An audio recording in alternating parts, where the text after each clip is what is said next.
చెలుగు అంటే ఎట్లా ఉంటుంది, బాగా తీయగా ఉంటుంది అట్ట కదా చెలుగు అనేది కాదు. అర్థమవుతుంది? నేను మాట్లాడే మామూలు తెలుగు, తీయటి తెలుగు, సరేనా? ఇంగ్లీష్ మిక్స్ కానీ తెలుగు.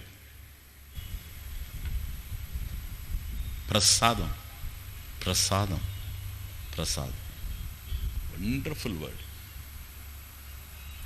కర్మ ఫలాలలో ఆవేదన పడుతూ ఉంటే ఇది ప్రసాదము అని కనుక యాక్సెప్ట్ చేశాము అంటే ఆవేదన అంతరించిపోతుంది, ఆవిరైపోతుంది. ప్రసాదేతి ప్రసన్నత, దట్ ఈస్ ద వర్డ్. ప్రసాదేతి ప్రసన్నత. ప్రసాదం అంటే ఏంటో తెలుసా? ప్రసన్నత, ప్రశాంతత, ట్రాంక్విలిటీ. ప్లీజ్, ప్రసాదం ప్రసన్నతనిస్తుంది. ఎప్పుడు ప్రసాద మనస్తత్వం ఇది. ప్రసాదం అనేది వస్తువు కాదు, ప్రసాదం అనేది భావన. అండర్స్టాండ్? ప్రసాదం అనేది భావన, భావన. పరమేశ్వరుడి దగ్గర నుంచి అందుతున్న ఈ కర్మఫలాలు క్లియర్, మీకు అర్థమైపోయింది కదా? పరమేశ్వరుడి దగ్గర నుంచి అందుతుంటే ఎట్లా తీసుకుంటావు నువ్వు? తమాషా. పరమేశ్వరుడి దగ్గర నుంచి అందుతుంటే, ఇప్పుడు ఆలయానికి వెళ్ళాం, ఆలయంలో నిలబడ్డాం, పూజారి వచ్చాడు, మనకు తీర్థం ఇచ్చాడు. ఎట్లా తీసుకుంటాం తీర్థం? ఇలా తీసుకుంటామా? లడ్డు ప్రసాదం అన్నాడు, తిరుపతి అన్నాడు పైగా, అప్పుడు ఎట్లా తీసుకుంటాం? ఎందుకని? ఏంటి నమ్రత? అయ్యో తిరుపతి ప్రసాదం, లడ్డు ప్రసాదం, నిజమే. తీర్థం, పరమేశ్వర పాదతీర్థం, చరణతీర్థం, స్వామి అభిషేకం చేసిన తర్వాత నాకు అందిద్ది. ఎంత భక్తితో తీసుకున్నాం. అండర్స్టాండ్? ఎందుకని? అది ప్రసాదం కనుక. పూజారి ఇచ్చేటప్పుడే నువ్వు అంత భక్తితో తీసుకుంటే, సాక్షాత్తు భగవంతుడే వచ్చిస్తే ఎట్లా తీసుకుంటావు అంటున్నాను. ఇది కర్మయోగంలో కీలకమైన విషయం. ఒకవేళ అంటే నేను ఇంకొక ఉద్దేశంతో చెప్పడం లేదు, అర్థం కావడం కోసంగా సుఖావబోధార్థం. ఆ పూజారి నా ఫ్రెండే, చిన్నప్పటి నుంచి నాతో చదువుకున్నాడు, నా పక్కింటి వాడు, అతను ఎవరో కూడా నాకు తెలుసు, మంచివాడు కూడా కాదనుకోండి.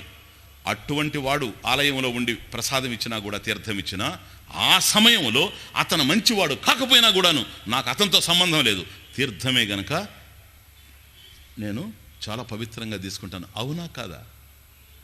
ఇలాంటి పూజారి ఇచ్చినప్పుడే నేను అలా తీసుకునేటప్పుడు సాక్షాత్ డైరెక్ట్ స్వామి వచ్చి, కృష్ణ పరమాత్మ వచ్చి, నాయన నువ్వు భక్తుడివి, ఇదిగో నేను ఇస్తాను నీకు తీర్థం, నేను ఇస్తాను నీకు ప్రసాదం అంటే ఎంత పరవశించిపోయి తీసుకుంటాం. తన్మయాహ కాదు. మరి కర్మఫలాలు ఎవరిస్తున్నారని? కర్మఫలాలు ఇచ్చేది ఎవరు? పరమేశ్వరుడు, జగన్నాథుడు, భగవంతుడు. భగవంతుడు డైరెక్ట్గా ఆయన అమృత హస్తాల్లో నుంచి అందుతూ ఉంది ఏ కర్మఫలమైనా సరే, ధర్మరూపంలో దైవమే ఉండడం వల్ల. అలాంటప్పుడు ఏడుస్తూ తీసుకుంటామా భగవంతునిస్తే?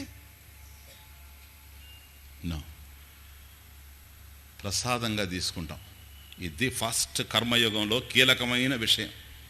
ఏది అందుతూ ఉండినా ప్రసాదంగా తీసుకోవాలి. ఒకటి, స్వామీజీ మంచిదైతే ప్రసాదంగా తీసుకో, అది లేదు మళ్ళీ. అందువల్ల పత్రం పుష్పం ఫలం తోయం. ప్రసాదం అంటే చక్కెర పొంగల్ అని డిక్షనరీలో లేదు. ఒకవేళ దొరికితే పర్వాలేదు, చక్కెర పొంగల్ దొరికితే చక్కెర పొంగల్ ప్రసాదం, లేదా ఒక ఆకు ఎనఫ్, పత్రం, పుష్పం, తోయం, మంచినీళ్ళు సార్, అవి కూడా ప్రసాదమే, తీర్థం. ఎందుకనే తెలుసా? ప్రసాదం అనేది ఒక పదార్థం అయితే ఫలానా పదార్థం అని చెప్పచ్చు, కాదు, అది భావన, తీసుకునేవాడి మీద ఆధారపడి ఉంది. ప్రసాదం అనేది తీసుకునేవాడి మీద ఆధారపడి ఉంది. కాబట్టి పరమేశ్వరుని యొక్క అమృత హస్తాల నుంచి నాకు వస్తూ ఉంది అనేటువంటి భావన నాకుంది కనుక నాకు అది ప్రసాదం. ఒకటి. ఇంకొక మాట కూడా అర్థం చేసుకోండి. ఒకవేళ అది ఏదో కర్మఫలం, అది మనకి ఇష్టం లేకపోయినా కూడా పర్వాలేదు. ఎందుకని? వాటి వల్ల వచ్చేది ఏమీ లేదు ఈ ప్రపంచంలో. అంటే ఇప్పటి వరకు చూస్తూ వచ్చాం ఎట్లా నిత్యం అంతా. ఇంకా మళ్ళీ నేను దాన్ని వెనక్కి వెళ్ళి మీకు చెప్పాల్సిన అవసరం, మీ దగ్గర క్లియర్గా ఉంది 4 డేస్లో. ఏది పొందినా ఈ ప్రపంచంలో సుఖపడలేవని. అస్మిన్ లోకే కర్మభిః సంపాదిత అనుభవ నష్టో భవతి. ఈ ప్రపంచంలో కర్మ ద్వారా నువ్వు ఏది పొందినా అది నశించిపోతుంది. ఫలం నిష్ఫలం. Understand the point? ఫలం నిష్ఫలం. నీకు కావాల్సింది పరమేశ్వరుడు, నిత్య తృప్తి, నిత్యానందం. ఒక క్షణానికి పరిమితమైనటువంటి ఆనందం కాదు, ఒక రోజుకు పరిమితమైనటువంటి ఆనందం కాదు. నువ్వు నిత్యానందాన్ని కోరుకుంటూ ఉన్నావు. అటువంటిది అనిత్యమైనటువంటి ఈ కర్మ ఫలాల వల్ల నీకు లభ్యమయ్యే అవకాశం లేదు. ఇది అర్థమైతే ఫలం ఎట్లున్నా పర్వాలేదు. ఒకటి, ఎందుకని ఫలం నిష్ఫలమే గనక. రెండవది, పరమేశ్వరుడు ఇస్తున్నాడు గనక నాకు రావలసిందే నాకు వస్తూ ఉంది. పరమేశ్వరుడు ఇచ్చేటప్పుడు ఆయనకి రాగద్వేషాలు ఉంటాయి ఏంటి? ఈయన నాకు ఇష్టడు, ఆయన నాకు అయిష్టుడు అనేటువంటి భావన ఉంటే ఆయన భగవంతుడు అవుతాడా? సమదృష్టి కలిగినటువంటి వాడు పరమేశ్వరుడు కనుక నాకు అందుతూ ఉంది గనక ప్రసాదం. ఇప్పుడు చూడండి, లాభం వచ్చింది ప్రసాదం, నష్టం వచ్చింది ప్రసాదం, పాస్ అయ్యాం ప్రసాదం, ఫెయిల్ అయ్యాం ప్రసాదం, ఆరోగ్యం బాగుంది ప్రసాదం, ఫెయిల్ అయింది ప్రసాదం, క్రిటికల్ అయింది ప్రసాదం, ప్రాణం పోతూ ఉంది ప్రసాదం. ఇచ్చిన వాడే పుచ్చుకుంటూ ఉన్నాడు ప్రసాదం. ఉంటే ఆయన అనుగ్రహంతో ఈ ప్రపంచంలో ఉంటా, పోతే ఆయన పాదాల దగ్గరికే పోతా. ఫినిష్. పోయిన వాళ్ళు అంతే.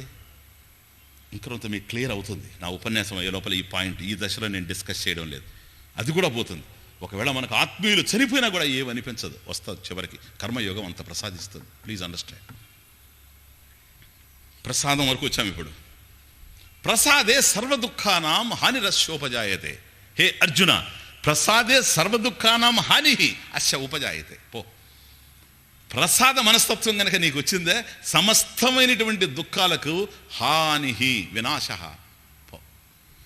సమస్తమైన దుఃఖాలు పోతాయి. ఇంకా కర్మకు ఫలితాలు వస్తూ ఉంటాయి, నువ్వు మాత్రం బెదరవు. ఎందుకో తెలుసా?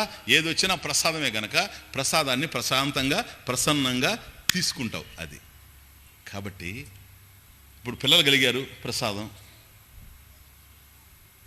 మన సంస్కృతిలో ఏ పేర్లు ఎక్కువ మంది పెట్టుకుంటారో నాకు తెలియదు, కానీ ప్రసాద్ అనే పేరు మాత్రం అన్ని చోట్ల వినపడుతుంది. అది ప్రసాద్, హరిప్రసాద్, విష్ణుప్రసాద్, శివప్రసాద్, రాంప్రసాద్, కృష్ణప్రసాద్, దేవిప్రసాద్, దుర్గాప్రసాద్, గురుప్రసాద్. ఎన్ని Prasad Prasad Prasad Prasad. What a wonderful name. ఎందుకో తెలుసా? పెళ్ళైనంత మాత్రాన పిల్లలు పుట్టాలని ఏమీ లేదు. వివాహం అయ్యి సంతానం లేని వాళ్ళు చాలామంది ఉన్నారు ఈ ప్రపంచంలో. సంతానం కలిగిందంటే భగవత్ ప్రసాదం కనుక వాడికి ప్రసాదని పేరు పెడతారు, అంతే, ఇంకేమీ లేదు. ప్రసాదం, భగవత్ ప్రసాదం కనుక ఆ ప్రసాదాన్ని వాడు పిలిచినప్పుడే ఆ ప్రసాదం ఎవడిచ్చాడు వాడు కూడా జ్ఞాపకం వస్తూ ఉంటాడు. అందువల్ల రామ్ ప్రసాద్, రాముడు ఇచ్చినటువంటి ప్రసాదం. కృష్ణప్రసాద్, నా ఇష్టదైవం కృష్ణుడు అయితే నా పిల్లవాడు కృష్ణప్రసాద్. అర్థమవుతుంది? నాకు ఇష్టదైవం శివుడు అయితే నా పిల్లవాడు శివప్రసాద్. ఓకే, ఇది భావన.